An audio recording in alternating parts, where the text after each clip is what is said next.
السلام عليكم ورحمة الله وبركاته. من حديث جبريل قال جبريل: يا محمد أخبرني عن الإسلام. فقال رسول الله صلى الله عليه وسلم: الإسلام أن تشهد أن لا إله إلا الله وأن محمدا رسول الله وتقيم الصلاة وتؤتي الزكاة وتصوم رمضان وتحج البيت إن استطعت إليه سبيلا. بسم الله الرحمن الرحيم. الحمد لله رب العالمين، والصلاة والسلام على أشرف الأنبياء والمرسلين وعلى آله وصحبه أجمعين ومن تبعهم بإحسان إلى يوم الدين. اما بعد. محترم سامعین، حدیث جبریل کے شرح کے تعلق سے ارکان اسلام میں پہلے رکن یعنی شہادتین کی تھوڑی تفصیل آپ حضرات کے سامنے بیان کی گئی تھی. اس حدیث میں اسلام کے ارکان کی وضاحت کرتے ہوئے رسول اللہ صلی اللہ علیہ وسلم نے فرمایا: ان تشہد ان لا الہ الا اللہ وان محمد رسول اللہ وتقیم الصلاۃ. یہ اسلام کا دوسرا رکن ہے، یعنی آپ نبی صلی اللہ علیہ وسلم نے یہ فرمایا کہ اسلام کا دوسرا رکن یہ ہے کہ آپ نماز قائم کریں. قابل غور بات یہ ہے اس جملے میں کہ تؤدی الصلاۃ یا اداء الصلاۃ کے بجائے اقامت الصلاۃ کا ذکر آیا ہے، اور ان دونوں تعبیرات میں فرق ہے. اسی لیے شارحین حدیث نے اقامت صلاۃ کے اندر کچھ چیزوں کو داخل کیا ہے. ان میں بہت ساری تفصیلات ہیں، لیکن ان سے قطع نظر ہم آپ کے سامنے اقامت صلاۃ کے لیے 4 بنیادی چیزیں اہم ہیں اور ان کو اختصار کے ساتھ آپ کو بتانا چاہتے ہیں. اقامت صلاۃ میں پہلی چیز کہ وہ نماز رسول اللہ صلی اللہ علیہ وسلم کی نماز کے یا اس صفت اور اس کیفیت کے مطابق ہونی چاہیے جو رسول اللہ صلی اللہ علیہ وسلم نے پڑھی ہے یا پڑھ کر صحابہ کرام کو بتائی ہے. رسول اللہ صلی اللہ علیہ وسلم کی حدیث ہے: صلو کما رأیتمونی اصلی. اس حدیث میں خطاب صحابہ کرام کو ہے. ان لوگوں نے جیسے دیکھا آپ کو نماز پڑھتے ہوئے، ویسے نمازوں کو ہمارے لیے بیان کیا.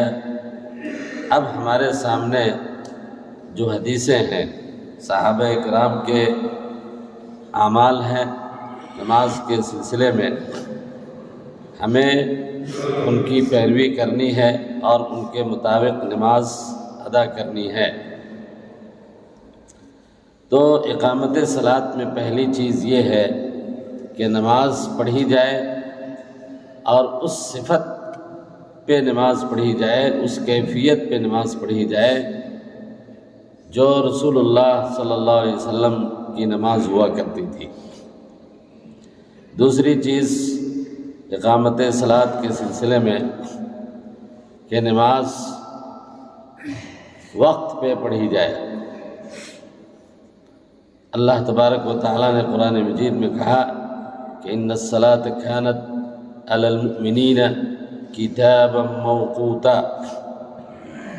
نماز فرض ہے اور وقت کی پابندی کے ساتھ فرض ہے۔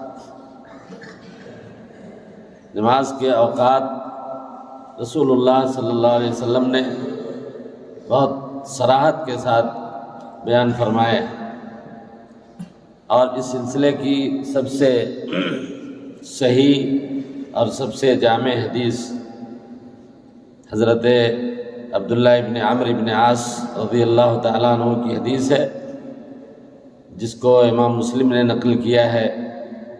اس میں اللہ کے نبی صلی اللہ علیہ وسلم نے 5 نماز کے اوقات کی صراحت اور وضاحت فرمائی ہے۔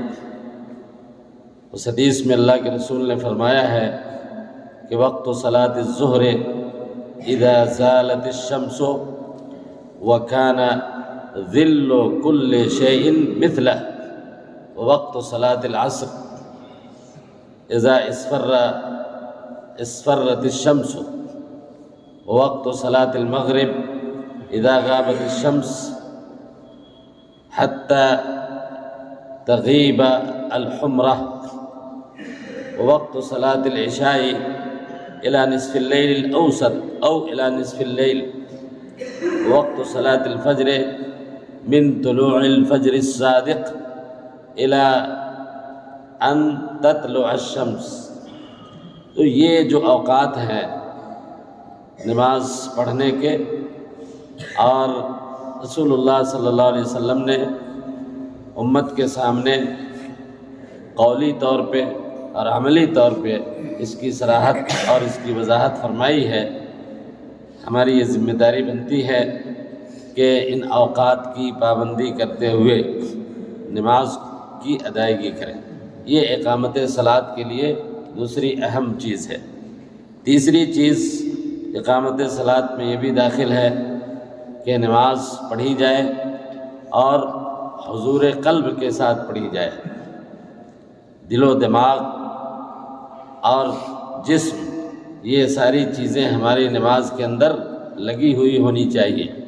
وہ نماز جو صرف جسم کے ساتھ پڑھی جائے، اس میں دل اور دماغ حاضر نہیں ہو، وہ نماز تو ہو جائے گی، فرض کی ادائیگی ہو جائے گی، لیکن اس کا کوئی ثواب نہیں ملے گا۔ قرآن مجید میں اللہ تعالیٰ نے کہا کہ الذین هم فی سورہ مومنین کی جو آیت ہے، والذین فی صلاتہم خاشعون وانہا لکبیرۃ الا علی الخاشعین، یہ نماز سخت ہے، مشکل ہے، لیکن خشوع خضوع کے ساتھ نماز پڑھنے والوں کے لیے یہ نماز بہت آسان ہے، اور بلکہ ان کو اس میں لذت محسوس ہوتی ہے۔ اس آیت سے پتہ چلا۔ تو خشوع اور خضوع کی مثال ایسے ہی ہے نماز میں، جیسے الصلاۃ بدون، علماء نے لکھا ہے کہ الصلاۃ بدون خشوع کالجسم بلا روح، جسم ہو اور اس کے اندر روح نہیں ہو تو اس جسم کا کوئی فائدہ نہیں ہے۔ اسی طریقے سے خشوع اور خضوع ہے نماز کے لیے، اور خشوع اور خضوع کا مطلب یہ ہے، بس اس تصور کے ساتھ آپ نماز میں کھڑے ہوں کہ ہم اللہ رب العالمین کے سامنے کھڑے ہیں۔ یہ تصور آپ کے دل و دماغ میں اگر پیدا ہو گیا تو باقی چیزیں بعد میں خود بخود آتی چلی جائیں گی۔ تو یہ تیسری چیز ہوئی اقامت صلاۃ کے سلسلے میں۔ اور چوتھی چیز اقامت صلاۃ کے سلسلے میں علماء نے لکھا کہ نماز پڑھی جائے لیکن جماعت کے ساتھ پڑھی جائے، اور مسجد میں پڑھی جائے، جماعت کے ساتھ مسجد میں نماز ادا کی جائے۔ حدیث میں اللہ کے رسول صلی اللہ علیہ وسلم نے فرمایا کہ من سمع النداء فلم یجب فلا صلاۃ له الا من عذر، کہ جو آدمی اذان سنتا ہے اور اذان سننے کے بعد مسجد میں نہیں آتا ہے تو اس کی نماز نہیں ہوگی، اس کی نماز نہیں ہوگی، الا کہ اس کے پاس کوئی عذر ہو۔ اور وہ عذر شرعی عذر ہونا چاہیے۔ تو اس حدیث سے یہ معلوم ہوا کہ مسجد میں اور جماعت المسلمین مسلمانوں کی جماعت میں شریک ہو کر کے نماز پڑھنا ضروری ہے۔ جی، تو یہ 3-4 چیزیں ہیں جو اقامت صلاۃ کے اندر داخل ہیں، اور اس سے یہ بات سمجھ میں آئی کہ رسول اللہ صلی اللہ علیہ وسلم نے تقیم الصلاۃ کا جو لفظ بیان فرمایا، تودی الصلاۃ کی جگہ پہ نماز کی ادائیگی کے بجائے اقامت صلاۃ کا جو حکم دیا وہ اس لیے دیا کہ نماز کو ان اوصاف کے ساتھ، ان شرائط کے ساتھ اور ان چیزوں کی رعایت کرتے ہوئے ہمیں نماز پڑھنی ہے۔ محترم سامعین، یہ دوسرا رکن تھا اسلام کا۔ تیسرا رکن ہے زکوٰۃ کی ادائیگی کرنا۔ زکوٰۃ یہ اسلام کا ایک اہم رکن ہے، اور اس کی ادائیگی مخصوص ہے مال کے ساتھ، نصاب کے ساتھ، ہے نا۔ اور یہ ایک ایسا اسلام کا فلسفہ ہے، ایسا حکم ہے جو اسلامی معاشرے میں اونچ نیچ کو، فقر کو، فاقہ کو ختم کرنے کا ایک بہت بڑا ذریعہ ہے۔ اور قرآن مجید میں اللہ تعالیٰ نے کئی جگہ پہ اس کی وضاحت کی ہے، اور یہ بتایا ہے، اس کی تاکید کی ہے کہ جن کو اللہ تبارک و تعالیٰ نے مال و دولت سے نوازا ہے وہ زکوٰۃ کی ادائیگی کریں۔ وفی اموالہم حق للسائل والمحروم، مال، زکوٰۃ کا مال مالداروں سے لیا جائے گا اور غریبوں پہ خرچ کیا جائے گا۔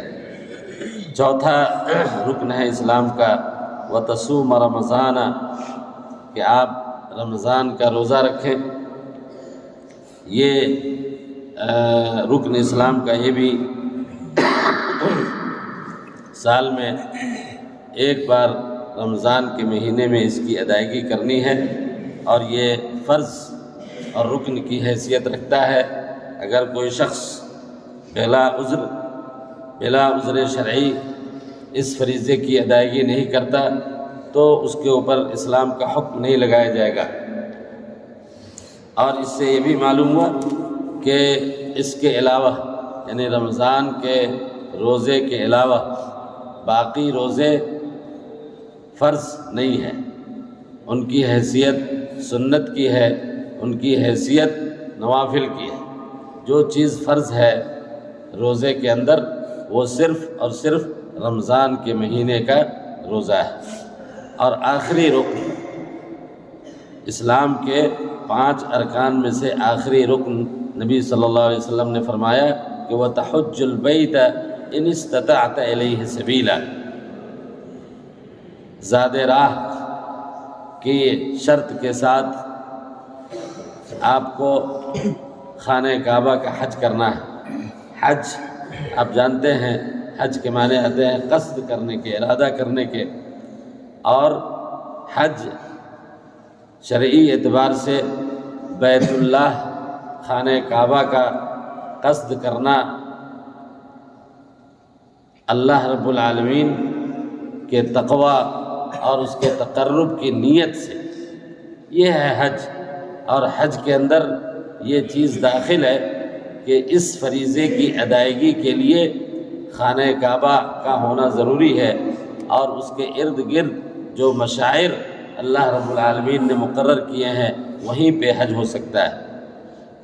اگر کوئی ملک یا کہیں پہ کوئی جماعت حج کے لیے خانہ کعبہ کے علاوہ کوئی دوسری جگہ مقرر کر لے، یا مزاروں کے پاس، خانقاہوں کے اندر طواف کو حج کا بدل قرار دینے کی کوشش کی جائے تو اس سے اسلام کے اس رکن کی ادائیگی نہیں ہو سکتی۔ حج کے لیے ضروری ہے کہ آدمی سفر کرے، اور اسی لیے کہ یہ فریضہ سفر پہ منحصر ہے، اس میں مال و دولت کی ضرورت ہے، اس لیے اللہ رب العالمین نے اس کو عمر میں صرف ایک بار فرض قرار دیا ہے۔ صرف ایک بار، اور حج کے ساتھ عمرہ بھی ہے، عمرے کا بھی ثواب ہے۔